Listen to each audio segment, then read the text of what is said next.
अद्भुत, जिनको देखा ऊर्जा मिली है मुझे। सबसे पहले मैं आप सभी को छत्तीसगढ़ के स्थापना दिवस और राज्य उत्सव की बहुत बहुत बधाई देता हूं। जब शताब्दी ने पलटी खाई, छत्तीसगढ़ का उदय हुआ था और यह यात्रा यहां तक आ गई है। बहुत बहुत शुभकामनाएं। कहते हैं छत्तीसगढ़िया सबसे बढ़िया। ये पुरानी कहावत है जो आज भी कानों में गूंजती है। यह छत्तीसगढ़ का प्रतिबिंब है और आज यहां आप सब इस कहावत को चरितार्थ कर रहे हैं, साबित कर रहे हैं। इस समापन समारोह में आकर मेरा मन गौरव से भर गया है। यह महोत्सव मातृभूमि की गरिमा का प्रतीक बन गया है। छत्तीसगढ़ की पावन धरती पर यह हो रहा है। यहां की समृद्ध सांस्कृतिक विरासत का जीवंत दस्तावेज है। आज के पावन दिवस पर हमारा संकल्प होना चाहिए कि राष्ट्र हित सर्वोपरि है। राष्ट्रवाद के प्रति हम सदैव समर्पित रहेंगे। हर पल हमें बोध होना चाहिए कि हम सभी भारतीय हैं। भारतीयता हमारी पहचान है। हमें इस पर गौरव है। इसको आंच नहीं आने देंगे। सन 2000 में इस राज्य को एक विशिष्ट पहचान मिली। इस अवसर पर जैसा पहले कहा गया है, पूरे प्रधानमंत्री भारत रत्न स्वर्गीय श्री अटल बिहारी वाजपेयी जी को याद नहीं करेंगे तो बड़ी चूक हो जाएगी। अटल जी की याद तो सदा आती है। देश हित और राष्ट्र हित पर अटल जी सदैव अटल रहते थे और मानवीय भावनाओं पर बेहद मुलायम। मुझे याद है 1990 का वो कालखंड। केंद्रीय मंत्री के रूप में मैं यूरोप गया था। एक संसदीय दल का नेतृत्व कर रहा था। मेरा परम सौभाग्य था कि उस दल में सम्मानीय अटल बिहारी वाजपेयी थे। कितना ज्ञान मुझे उस समय मिला। उन्होंने 3 नए राज्य छत्तीसगढ़, उत्तराखंड एवं झारखंड इस देश को भेंट दी। राजनीति में कैसी सर्जरी की, किसी को दर्द नहीं हुआ, किसी को पीड़ा नहीं हुई। सहज तरीके से यह संभव हो गया। आज मैं उनको नमन करता हूं। आपने एक बहुत बड़ी मिसाल कायम की है माननीय मुख्यमंत्री जी। आपने पड़ोसी राज्य के मुख्यमंत्री को बुलाकर एक बड़ा मापदंड हासिल किया है। मध्य प्रदेश के मुख्यमंत्री यहां मुख्य अतिथि के रूप में जब उद्घाटन करते हैं तो हमें याद आता है कि अटल जी ने जो कारीगरी की उसमें कहीं दर्द नहीं था, भाईपन था, भाईचारा था। अगले साल, क्योंकि शताब्दी के शुरुआत में आपका उदय हुआ था, अगले साल छत्तीसगढ़ अपने स्वर्ण युग में प्रवेश करेगा। इसका सुखद समन्वय भारत के अमृतकाल के साथ हो रहा है। काव के चक्कर के साथ जब हम आगे बढ़ते हैं तब हमें हमारे गौरवपूर्ण और गरिमाई विरासत को नहीं भूलना चाहिए। यह मौका है, यह अवसर है हमारे जननायकों एवं महापुरुषों को याद करना। उनका चिरंतन करना, उनका स्मरण करना।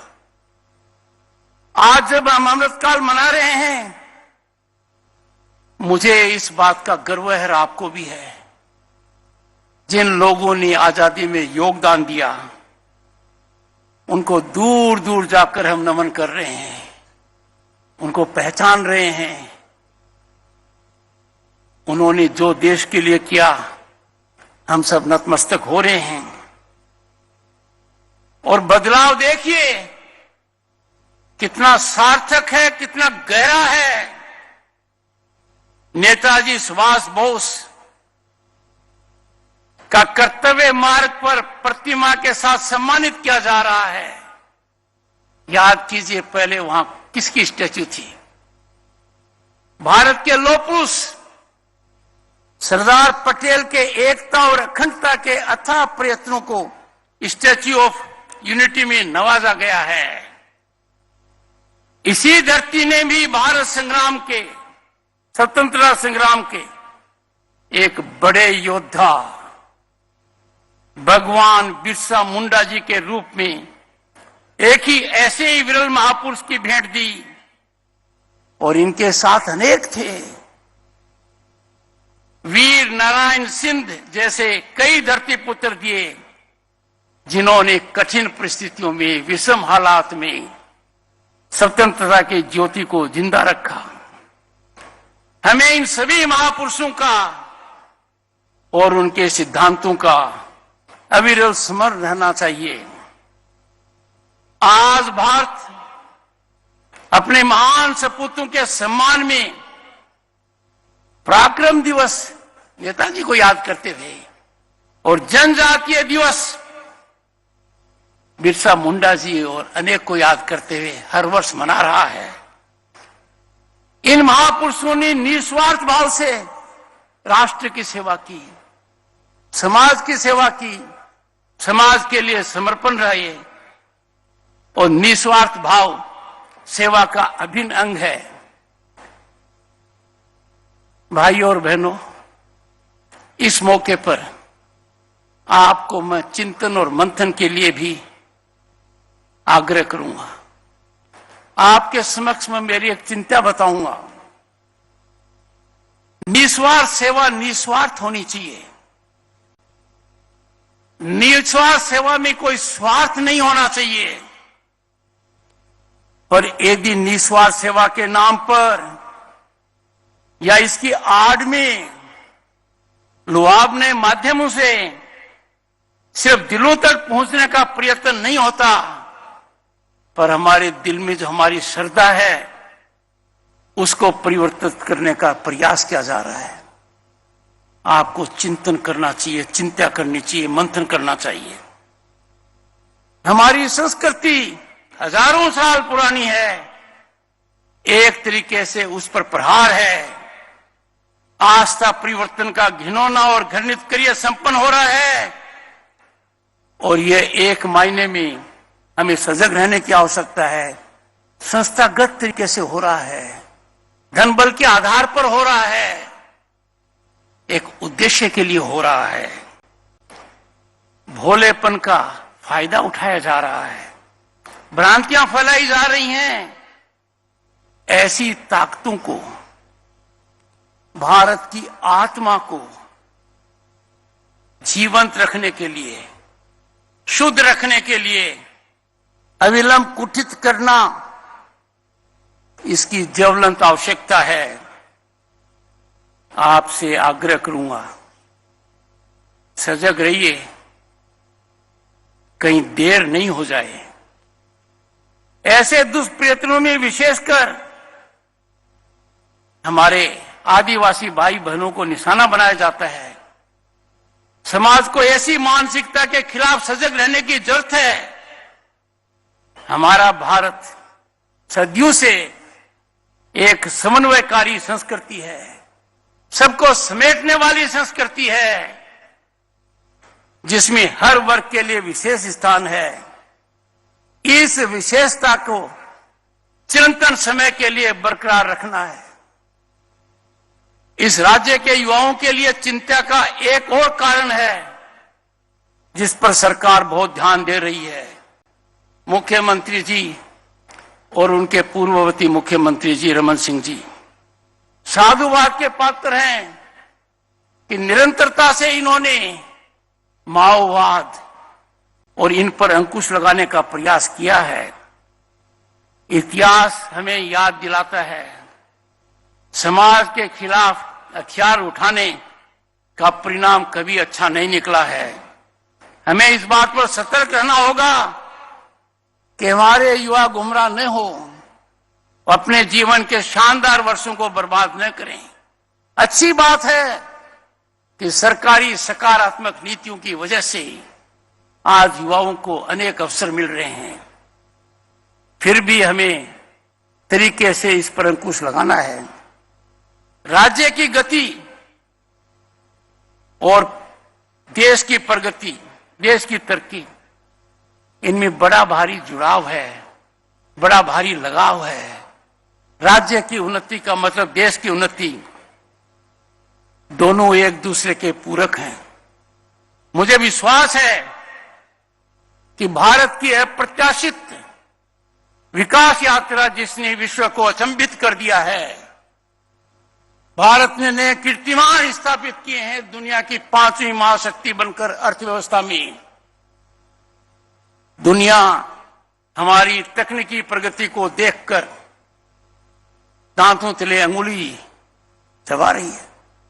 ऐसी परिस्थिति में मेरे मन में कोई शंका नहीं है, जो हालात यहां पर हैं, छत्तीसगढ़ का योगदान जबरदस्त रूप से रहेगा।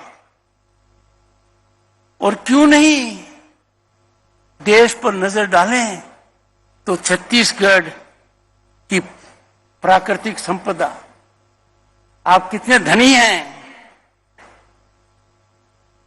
उद्यम एवं साहस से संचित युवा संपदा से संपन्न है। अनेक संभावनाएं हैं, सभी की आकांक्षाएं पूरी हो सकती हैं। इस ओर ध्यान दिया जा रहा है, नतीजे भी अच्छे आ रहे हैं, पर गति लाने की और भी आवश्यकता है। यहां की खनिज संपदा जैसे बस्तर का लौह अयस्क, कोरबा का कोयला, मैनपाट की बॉक्साइट आज भारत के औद्योगिक विकास की प्राणवायु हैं। आपको जानकर अच्छा लगेगा, भारत जहां दुनिया की 1/6 आबादी रहती है, उसमें तकरीबन 25% इस्पात आवश्यकताओं को पूरा कर रहा है आपका छत्तीसगढ़। इस भूमि को धान का कटोरा कहा जाता है। आज राष्ट्र के विकास में अग्रणी भूमिका निभा रहा है और छत्तीसगढ़ की ताकत है कि आज भारत की खाद्य सुरक्षा में अभूतपूर्व योगदान आपके यहां से आ रहा है। चूंकि हम भारत के विकास में राज्यों की भूमिका के बारे में बात कर रहे हैं, एक बात पर जरूर ध्यान दूंगा और आपको भी आग्रह करूंगा, राज्य का हित राष्ट्रीय दृष्टिकोण से देखना पड़ेगा। राज्य का हित राष्ट्र हित से अलग नहीं हो सकता। राज्य और राष्ट्र एक हैं। यह विचार राज्य नीति निर्माण की आधारशिला यहां बन गई है। मैं माननीय मुख्यमंत्री जी को बधाई देता हूं। भाइयों और बहनों, ज्यादा समय दूर नहीं है, हम संविधान दिवस के नजदीक हैं। आज के नवयुवकों को खास तौर से कहना चाहूंगा, याद दिलाना चाहूंगा, संविधान की क्या भूमिका है, संविधान हमारी कितनी मजबूत आधारशिला है, इस पर हमारा वर्तमान और भविष्य टिका हुआ है। संविधान दिवस गत दशक से हर वर्ष 26 नवंबर को मनाया जाता है। एक ही कारण है, देश के हर नागरिक को खासकर नवयुवकों को संविधान की अहमियत और ताकत को एहसास करना चाहिए। साथ ही हमें स्वतंत्रता सेनानियों को नमन करने के लिए प्रेरित होना चाहिए। इस संविधान के आदर्शों को सुरक्षित करना हमारी मौलिक जिम्मेवारी है, क्योंकि हमारे मौलिक अधिकारों का संरक्षण सर्जन संविधान की ताकत की वजह से हो रहा है। हमारे संविधान से खिलवाड़ करने का किसी को अधिकार नहीं है और ऐसे हर कुप्रयास को हमें कुंठित करना चाहिए। एक समय था, दुखदायी समय था, किसी ने प्रधानमंत्री के पद पर रहते हुए देश में आपातकाल लगा दी, संवैधानिक रास्ते से भटक गए। 21 महीने तक देश में मौलिक अधिकारों पर विराम लग गया। न्यायालय में जाने का रास्ता अवरोध कर दिया गया। हालत इतने भयावह थे 1975 और 77 में कि प्रजातांत्रिक मूल्य कहीं नजर तक नहीं आ रहे थे। हमारे छात्रों तक, लाखों लोगों को जेल के सलीखों के पीछे डाल दिया गया था। पत्रकारिता की आजादी नहीं रही थी।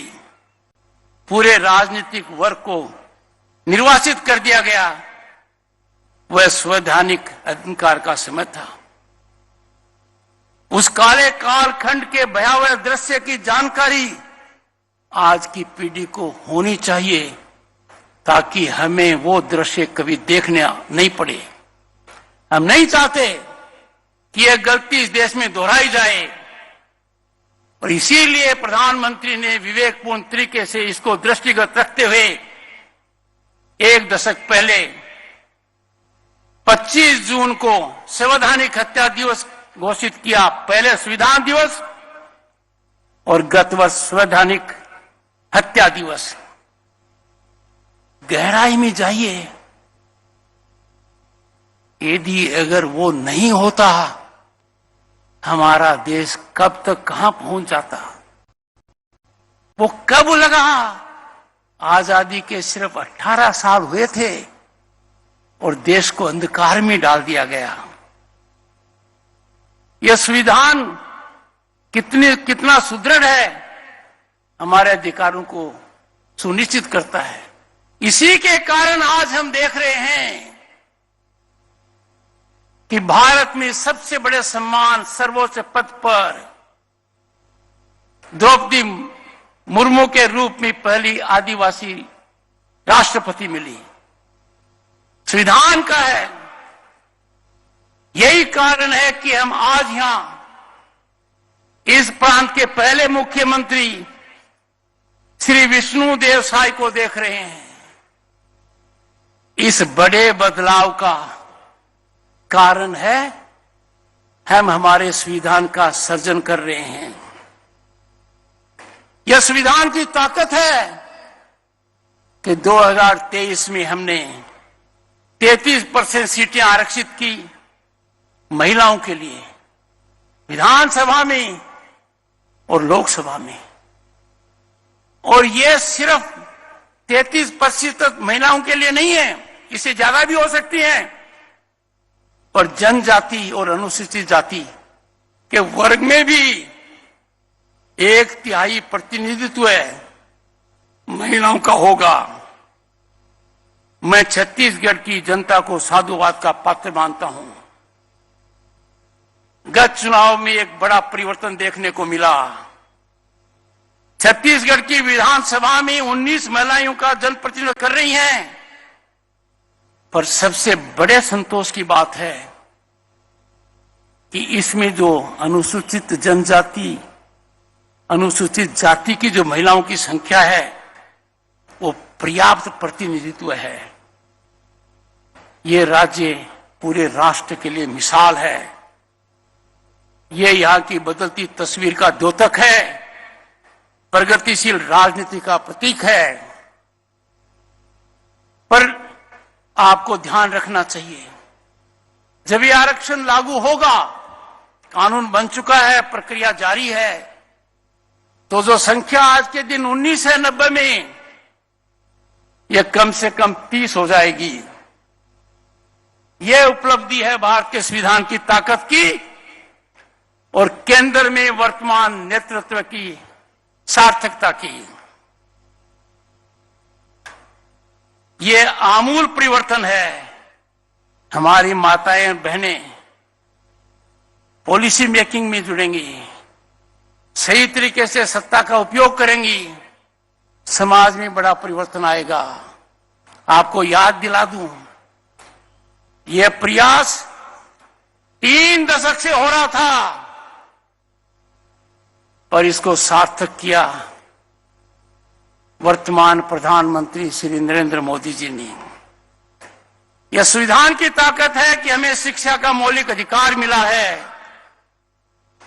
बदलते भारत में शिक्षा का महत्व भी है, इसका योगदान है। जैसा कहा गया, अब राज्य में आईआईटी है, ट्रिपल आईटी है, आईआईएम है, और जिस पेशे से मैं जुड़ा हुआ हूं उसका भी बहुत बड़ा विद्यालय है, one of the best law institutes. मौजूदा व्यवस्था इस बात को पूरी तरह सुनिश्चित कर रही है, राज्य सरकार अग्रसर है, सही रास्ते पर।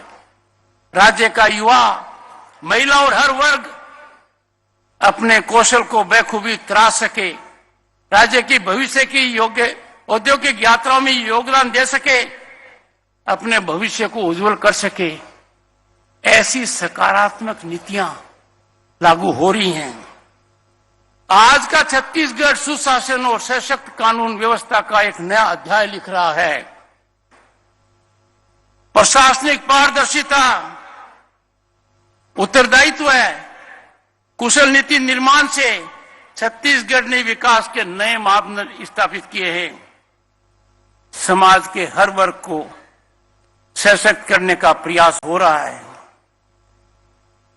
मुझे ज्ञात हुआ है, जिसका जिक्र भी किया गया है, कि राज्य ने हाल ही में एक नई औद्योगिक नीति बनाई है। समावेशी विकास के लिए कई कदम उठाएंगे। इसमें हमारे नवयुवकों का भाग्य है, उनकी आकांक्षाएं फलीभूत होंगी। केंद्र और राज्य सरकार ने नवयुवकों के लिए इतनी योजनाएं की हैं कि वो खुद भी रोजगार औरों को देने की ताकत में आ जाएं। मैं मानकर चलता हूं इसका पूरा फायदा उठाया जाएगा। भाई और बहनों, अंत में आज के इस अवसर पर मैं एक कामना करता हूं, भारत की अविराम विकास यात्रा जो त्वरित गति से आगे बढ़ रही है, 2047 में विकसित भारत होगा। पूरे देश में इसको लेकर एक मैराथन मार्च है। इसमें सभी के भागीदारी की आवश्यकता है। इतना बड़ा महायज्ञ हो रहा है देश में 2047 में विकसित भारत बनाने के लिए, उसमें हर किसी के आहुति की आवश्यकता है। सभी के सामूहिक प्रयास के बाद ही पूर्ण आहुति 2047 है, इससे पहले होगी। मेरी कामना है, मैं आश्वस्त हूं, इसमें छत्तीसगढ़ का योगदान बढ़ चढ़कर होगा। एक बार फिर इस मंगल अवसर पर, राज्य उत्सव पर सभी को बहुत बहुत शुभकामनाएं। जय छत्तीसगढ़, जय हिंद, नमस्कार।